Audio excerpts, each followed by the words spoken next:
Hola! Comme promis, on se retrouve aujourd'hui pour faire un book self-tour, comme je vous en ai parlé dans la vidéo de la semaine dernière. Donc voici le résultat, toute montée et tout bien rempli. J'aime trop le rendu.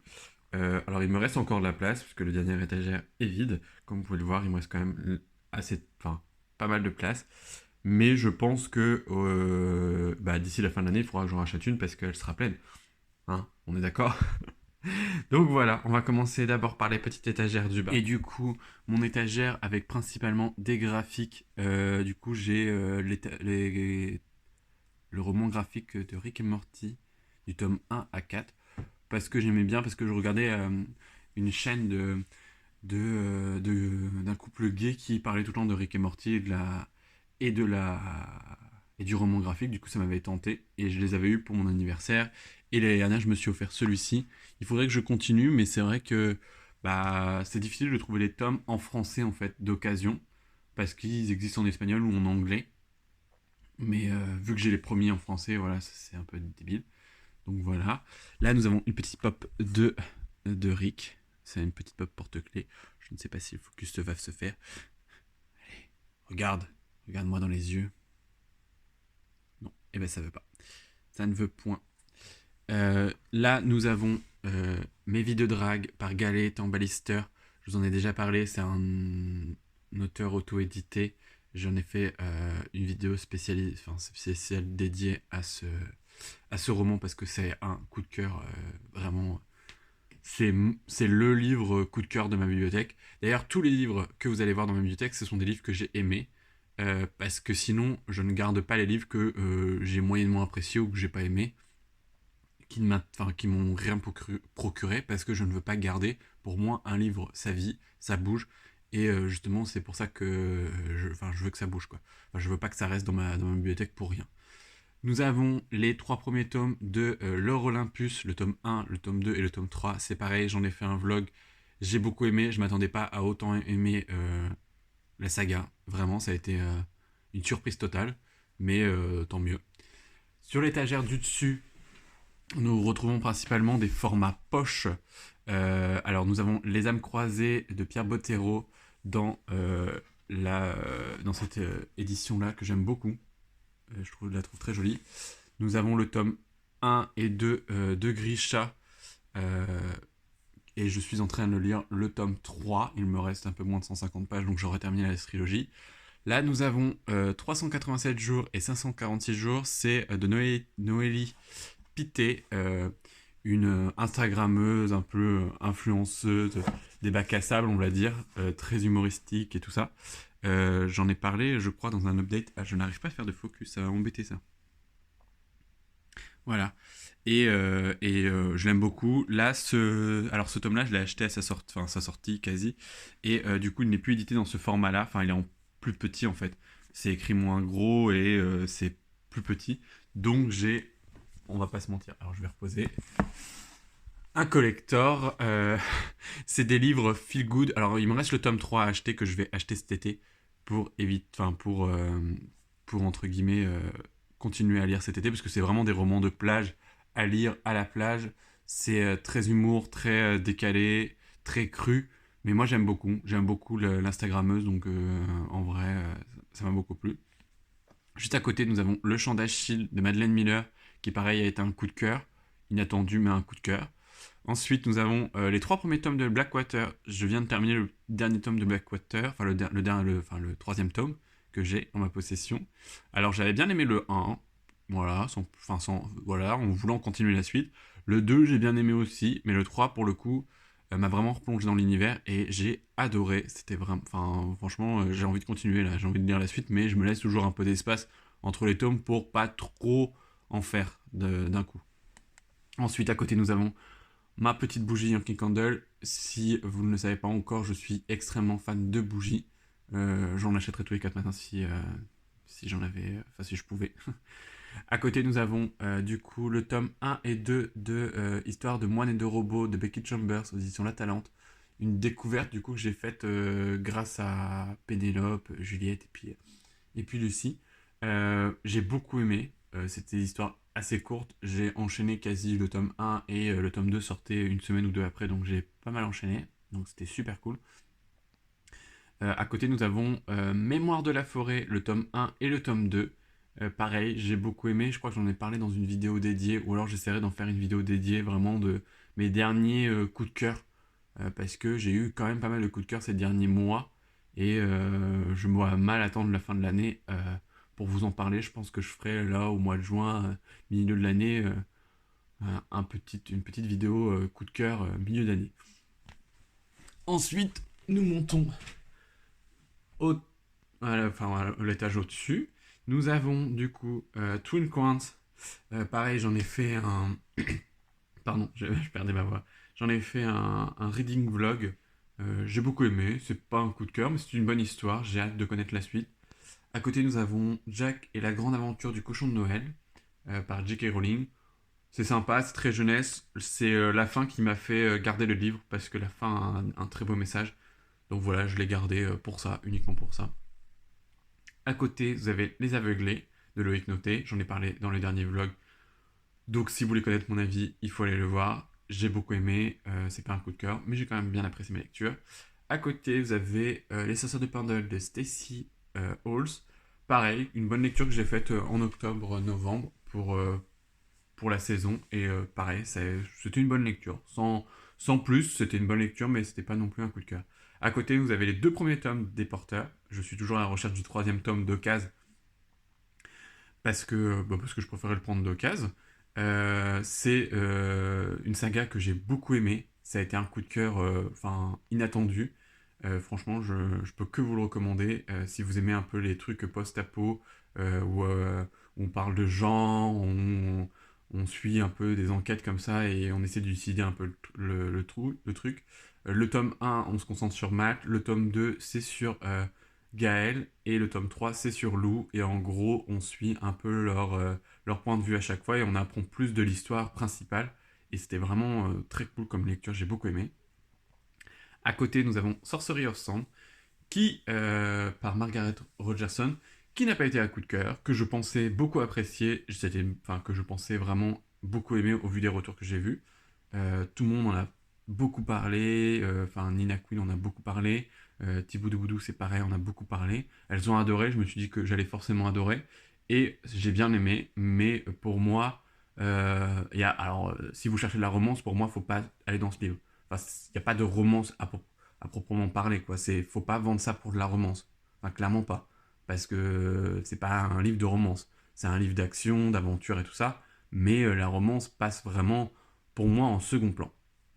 À côté, nous avons Ella euh, Ella et les 4 royaumes par Marilyn Bolt, qui est du coup la youtubeuse Thiboudou Boudou, que j'aime beaucoup et que du coup j'avais acheté son roman pour reprendre un peu la lecture et tout ça. Et c'est un très bon roman de fantasy.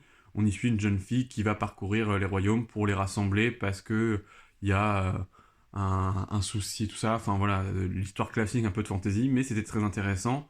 Il y a l'inclusion LGBT aussi dedans. Donc j'ai beaucoup aimé aussi. À côté, nous avons Non, pas la dernière lecture, mais l'un des derniers achats, c'est The Sky Blue de Roby Schub. Schub Chouche, de chez De Saxus, c'est mon premier De Saxus. J'ai beaucoup aimé l'histoire. D'ailleurs, si vous avez aimé Airstopper, vous allez forcément aimer The Sky Blue. C'est très touchant. On y parle, on aborde des sujets d'homophobie, de racisme et de faire face à tout ça. Et franchement, je m'attendais pas à ce que ça soit un coup de cœur, mais j'ai beaucoup aimé. J'ai dévoré le livre en même pas 24 heures. Après, c'est relativement écrit gros, c'est pas très long, mais voilà, ça a été une très très bonne lecture. À côté, vous pourrez retrouver les 4 premiers tomes d'Airstopper, plus le tome sur Cet hiver et Nick Charlie par Alice Osman, qui pareil a été une saga de coup de cœur. C'est très mignon, c'est très niais. Le 5e tome est annoncé pour bientôt, donc ça, on adore. En plus, en gros, je sais plus quand est-ce que sort le 5e tome en VO et traduit en VF quelques mois après, il me semble, donc c'est super cool, on va pas attendre très longtemps. Donc c'est pour la fin de l'année, donc voilà, donc je pense que je me l'achèterai dès sa sortie. Ensuite, au-dessus, nous retrouvons la partie manga Alors le dernier manga que j'ai lu en date, c'est Cruella de chez Disney, que j'ai beaucoup aimé, je vous en ai parlé, j'en ai parlé dans le dernier vlog.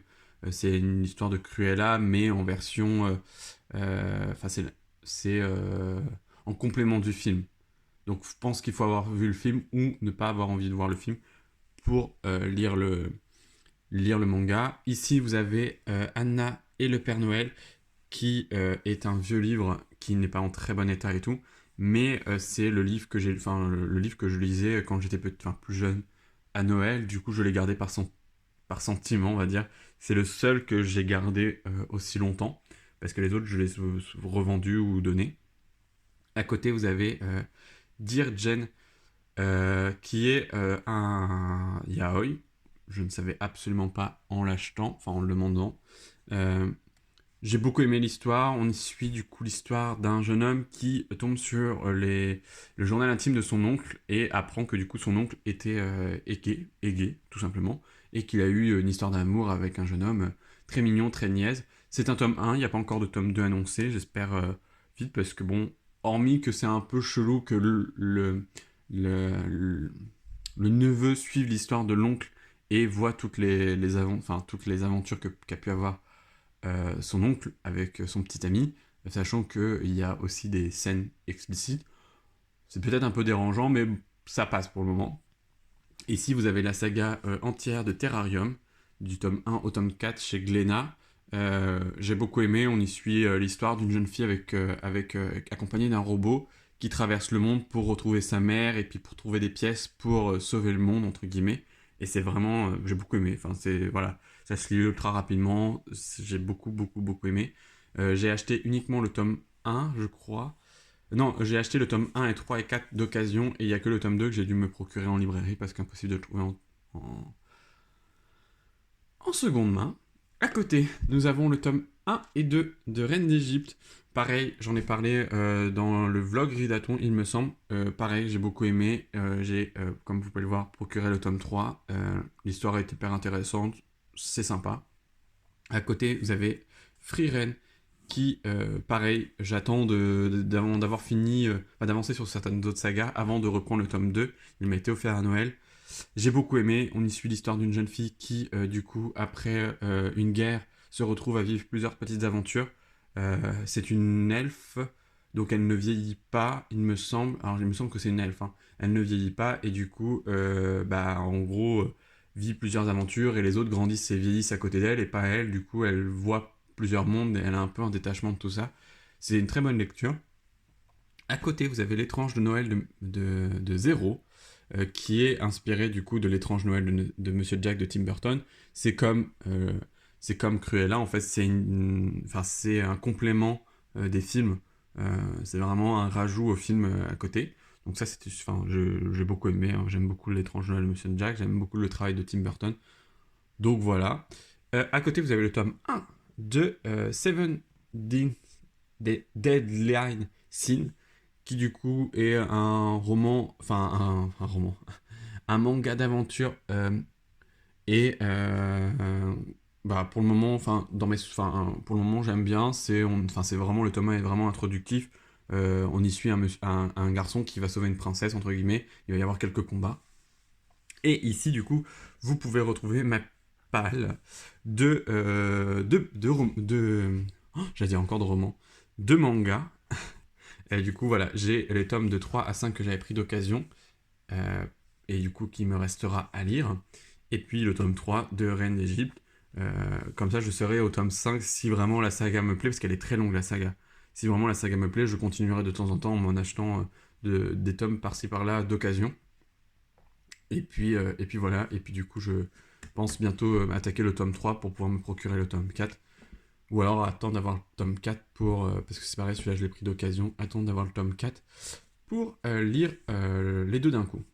Et à côté, vous avez une pop de Simba du Roi Lion, spéciale édition en floqué, que j'aime beaucoup, que j'ai gardé. J'ai pas énormément de pop. Les deux gros autres pop que j'ai, c'est celle-ci, Amy et Sheldon, de The Big Bang Theory, qui est ma série fave de tous les temps, et que j'aime beaucoup. Du coup, elle trône au-dessus de ma bibliothèque. La seule pop que j'ai encore, c'est une pop de Pikachu, mais qui n'est absolument pas dans ma bibliothèque à l'heure actuelle. Alors là, nous allons passer, j'ai mis le flash parce que c'est un peu sombre dans ce côté-là. Nous allons passer du coup dans ma palle, vraiment ma palle de roman. Nous avons du coup Circe de Madame Miller, parce que j'ai beaucoup aimé le chant d'Achille, du coup j'ai envie de découvrir encore l'autrice et je pense que je vais bien aimer. Nous avons le tome 1 de La Passe Miroir, qui je pense partira bientôt parce que je vais essayer de me procurer en brochet parce que je pense que le poche, je vais pas réussir à le sortir de ma pile à lire avant longtemps. Nous avons Druide de Olivier Perroux, audition J'ai lu, qui est peut-être l'un des plus anciens livres de ma palle, qu'il faut que j'arrive à me sortir. Et pourtant, il me tente énormément, c'est juste que c'est une petite Pavassou, c'est du poche en Pavassou, donc c'est un peu compliqué. Là, nous avons La chute de la maison aux flèches d'argent, que j'avais pris en boîte à livres. C'est un livre fantasy, enfin, avec, je sais plus de quoi ça parle, mais il me tentait bien. Et puis quand j'ai fait mon tri, là, justement, je l'ai laissé dans ma palle, donc c'est qui me tente toujours. Nous avons Le Diable s'habille en Prada, parce que j'adore le film, que je l'ai trouvé en boîte à livres, donc je pense me le lire cet été, ça c'est sûr. Nous avons Sous le soleil de Kate Waste. Pareil, c'est un roman que j'ai vu en boîte à livres, c'est un peu feel good, ça parle mode, beauté, et puis histoire d'amour. Je pense que ça sera très bien pour cet été. À côté, nous avons Au pied du sapin et Joyeux Noël, qui sont des petites nouvelles avec plein de petites histoires de Noël. Donc voilà, je l'ai pas lu à Noël là, donc je le lirai l'année prochaine. Là, nous avons À la croisée des mondes, Les Royaumes du Nord, qui est le livre le plus... Enfin, c'est le relique de ma palle, on va dire, parce que quand j'ai voulu un peu me remettre à la lecture, du coup, il y a plus d'un an maintenant, on m'avait conseillé ce livre. Alors, c'est une bonne histoire, mais c'était très dense pour reprendre la lecture. Du coup, j'ai lu une centaine de pages avant de décrocher et d'acheter autre chose. Donc, il faudra que je m'y remette, ou c'est pareil, je le prends en grand format pour que ça soit plus digeste. À côté, nous avons Becky Chambers, L'espace d'un an, aux éditions La Talente. C'est pareil parce que je veux continuer à découvrir l'autrice et qu'on m'en a parlé que en bien. Donc voilà, j'ai hâte de découvrir. À côté, nous avons Un palais d'épines et de roses de Sarah Jimas qui, je pense, sera ma prochaine lecture parce que j'en entends parler beaucoup. Le souci, c'est que certains trouvent que l'autrice... le souci, c'est qu'apparemment l'autrice a eu des propos et tout ça. Enfin voilà. Donc... voilà, mais j'ai le roman, donc je vais le lire, on verra. Et à côté, nous avons la seule BD du coup de ma palle, qui est le nom... alors... Memento Mori. À chaque fois, j'ai du mal à le lire sur le côté. Et là, vous avez un magazine que a créé l'autrice du coup de 387 jours et 546 nuits. Du coup, en auto-édition, en gros, elle a sorti des magazines, mauvais magazines. Donc, c'est des trucs en quelques petites pages. Donc là, ça, c'est le magazine de février que j'avais pris pour la soutenir à sa sortie. J'ai pas pris le mois de mars ni d'avril parce que j'ai pas encore lu. Et du coup, la madame, c'est elle. Donc, elle me fait trop rire. Enfin, elle fait tout elle-même. Donc, c'est super. J'avais pas pris les autres parce que j'ai pas eu le temps de lire le premier. Donc, voilà. Mais je pense que si je les lis et j'achèterai les autres, il n'y a pas de souci. Et de ce côté-là, normalement, il y a ma palle médiathèque, mais il me reste plus que 2 mangas à lire, parce que le reste, c'est déjà dans un autre coin, en fait, de façon à ce que je le ramène quand j'y retournerai. Donc il me reste du coup les tomes 11 et 12 de Vinland Saga. Je continue la saga tranquillement, mais sûrement, et j'aime toujours autant. Donc voilà, c'est tout pour cette vidéo, j'espère qu'elle vous aura plu. Ma bibliothèque n'est pas très grande, mais à raison que j'ai commencé à vraiment relire il y a plus d'un an maintenant et que j'emprunte énormément à la bibliothèque. Et il y a aussi beaucoup de livres que je me suis débarrassé en fait en mesure où je les lisais et je ne les aimais pas ou de ça. Donc je les ai, il y en a quand même une bonne vingtaine qui a dû quitter. Là, on doit être en tout avec ma palle, ma palle, on doit être à 70 livres en tout, donc c'est plutôt raisonnable. Enfin, plutôt raisonnable. C'est pas, il y a que des raisonnables, mais pour le moment, j'ai encore de la place. Hein, donc, voilà, je pense que ça va se remplir assez vite, sachant que maintenant, je l'emprunte très peu de romans en médiathèque, parce que justement, j'en ai quand même pas mal à lire. Et j'ai aussi beaucoup de romans qui me font envie. Je n'arrête pas d'aller en librairie et d'acheter. Mais en fait, je lis systématiquement les livres que j'achète, donc c'est plutôt cool. Et puis là, du coup, ce mois-ci, j'ai quand même réussi à avancer 2 sagas. Je suis à 5 romans lus, je crois. Parce que j'ai Le Chant d'Achille, Les Aveuglés, The Sky Blue, Blackwater 3. Et du coup, il me restera Grisha tome 3, qui sera fini là dans les quelques jours à venir. Donc voilà, donc c'est plutôt cool, ça avance, mais du coup, ça va pas mal remplir ma bibliothèque si je n'emprunte plus énormément de romans. Je me concentre à emprunter des mangas ou des BD parce que c'est ce que j'achète le moins. Et puis voilà. Et ben je vous dis à très bientôt dans une nouvelle vidéo. Si ce n'est pas encore fait, n'hésitez pas à laisser un petit like et à vous abonner. Ça fait toujours plaisir et ça montre votre soutien. Et puis s'il y a des livres que vous avez lus et que vous avez aimés ou certains qui vous font envie, n'hésitez pas à les partager dans les commentaires. Bye bye.